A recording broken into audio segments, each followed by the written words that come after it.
Richard John Onyango was a young Kenyan immigrant who had moved to Germany with his family, seeking opportunities that his homeland couldn't provide. And as we will see, Germany did not disappoint. It gave him plenty of opportunities, but as the future was looking bright for this young man, he decided to take on a wrong path. A path that would cut his ambitions and all his successes short and lead him to the defendant's chair in a murder trial. Welcome back to the Crime Gist. My name is Damisa. Richard John Onyango was born in the year 1988 in Kisumu, Kenya, before migrating to Germany with his family as a young boy. It's likely they traveled through one of Germany's various immigration programs, possibly as refugees, through family reunification, or through other legal immigration channels, but this is not confirmed. Richard was very young at the time of this move. Sources speculate anywhere between 5 to 10 years old. But as young as he was, he had big dreams. Dreams that actually seemed within reach. As a young boy, he already knew what he wanted to pursue. He was very much into sports and especially soccer. In Germany, there was plenty of opportunities for an ambitious young man like him. And so, for years, he worked towards his dream. Unlike most players in Germany who pursued traditional soccer, Richard had found his calling in American football, a sport that was gaining traction in Germany's growing league system. As a teenager, he went on to become a rising football star in Germany and inspired many young men in the country, and especially young immigrants like himself.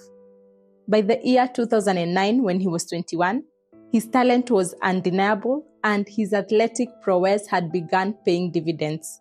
That year, he joined the Cologne Falcons, marking the beginning of what appeared to be a very promising career for him. And by 2010, he had transferred to Essen's German Football League.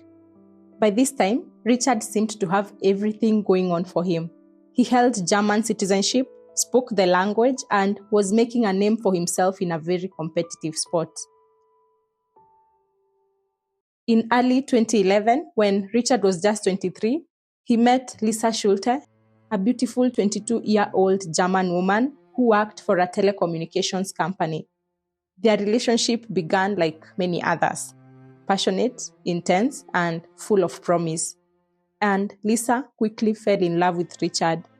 She told friends that she liked his tall, dark, and handsome appearance. She also seemed to love the fact that he was into sports and truly admired him for all the hard work he put into his soccer career. But as time progressed, cracks began to show in what outsiders might have seen as a fairy tale romance between the two lovebirds. Richard's love for Lisa began to transform into something darker: possession. Friends and family would later reveal that Richard couldn't bear the thought of sharing Lisa with anyone, not even with her longtime friends. When they started dating, he demanded that she delete her socials, like her Facebook page, claiming that it exposed her to other men. He also insisted she stop going out with her friends, gradually isolating her from her support system. At first, it may have seemed cute to Lisa that he wanted her all to himself, but then with time, she started feeling controlled and isolated. The relationship soon became a toxic cycle of intense drama, breakups, and reconciliations. The emotional turmoil became so severe that at one point, both Richard and Lisa attempted to end their own lives. This goes to show just how toxic their relationship must have been. Lisa's family would later reveal that the relationship was quote-unquote full of drama. Her brother said that during one particularly heated argument between the two, Richard had crossed a line. He had threatened to kill Lisa. That should have served as a warning to everyone because, as they would later come to find out, this was not just an empty threat, it was a promise.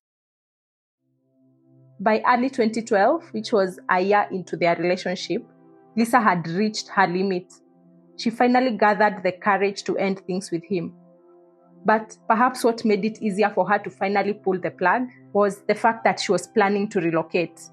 She was moving to America for a year. She needed the fresh start and thought of it as a good opportunity to leave Richard and their toxic relationship behind. This represented the ultimate escape and a chance to rediscover herself away from Richard's suffocating influence. Her friends and family observed that after Lisa broke up with Richard, she was like a blossoming flower, easier to talk to and very relaxed. And so, Lisa began planning for her farewell party, excited to celebrate this new chapter with the friends she had been forced to abandon during her relationship with Richard.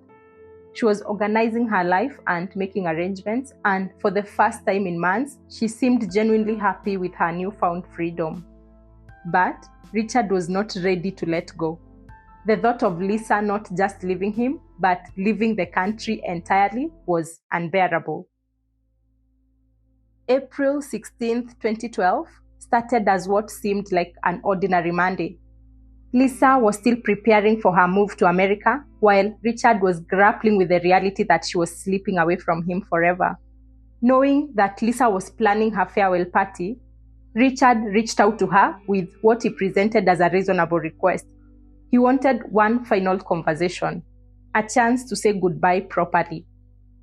He must have appealed to her sense of closure or perhaps her compassion, because Lisa agreed to meet with him. What she didn't know was that Richard had already begun planning something far more sinister than a goodbye conversation. Earlier that day, he had rented a car, a rental that would be harder to trace after doing what he was planning to do. As evening approached, Lisa met Richard at their agreed-upon location. It's believed that when she got into Richard's rental car, he started pleading for reconciliation. He tried to get Lisa to forgive him and abandon her plans to move to the States. However, Lisa had already made up her mind. She didn't want to be with him anymore, and she was leaving the country whether he liked it or not. There was no getting through to her. But Richard had come prepared in case things didn't go his way. On realizing that she wasn't going to take him back, what followed was 5 minutes of pure terror for Lisa. The man she had once loved wrapped his hands around her throat and squeezed hard. He was the last face she ever saw as he squeezed the life out of her. After killing Lisa, Richard placed her corpse in the boot of the rental car. He then drove through the German countryside to a forest near Essen, an area he knew from his time living in the city. Using tools he had brought with him, he dug a shallow grave and buried Lisa's body among the trees. He covered the grave and drove away. When he returned the rental car, Richard likely thought he had covered his tracks perfectly and would never be caught. But when Lisa failed to come home on April 16th, her absence was immediately noticed. Her parents knew something was terribly wrong. This wasn't a young woman who was in the habit of disappearing without contact. She was responsible, close to her family, and she was also in the middle of planning a major life change. The investigation began immediately. Friends and family organized a search party, scouring the local area for any signs of Lisa. Missing person posters also went up through the entire region. Her parents even offered a ransom, desperately hoping that someone had just kidnapped their daughter and would return her for money. But when days passed without any sighting of her, investigators began to focus on the most obvious suspect, Richard John Onyango. As her ex-boyfriend, and given the tumultuous nature of their relationship as told by Lisa's family, he was the first person the police wanted to question. And when they discovered that Lisa had been planning to meet Richard on the night she disappeared, he quickly moved to the top of their list of suspects. They arrested him and brought him in for questioning. Richard's behavior during questioning raised immediate red flags. His initial statements were full of contradictions and inconsistencies. Rather than helping the investigators find his supposedly beloved ex-girlfriend, Richard seemed more concerned with protecting himself. When pressed for details, his story kept changing. Initially, he stated that on the evening of April 16, 2012, he took a train from Essen to Westonen, where he wanted to meet Lisa for a final talk. He said they spoke briefly before parting ways, not far from the A44 motorway exit. He claimed that Lisa stopped a station wagon for him, in which he hitchhiked back to Essen.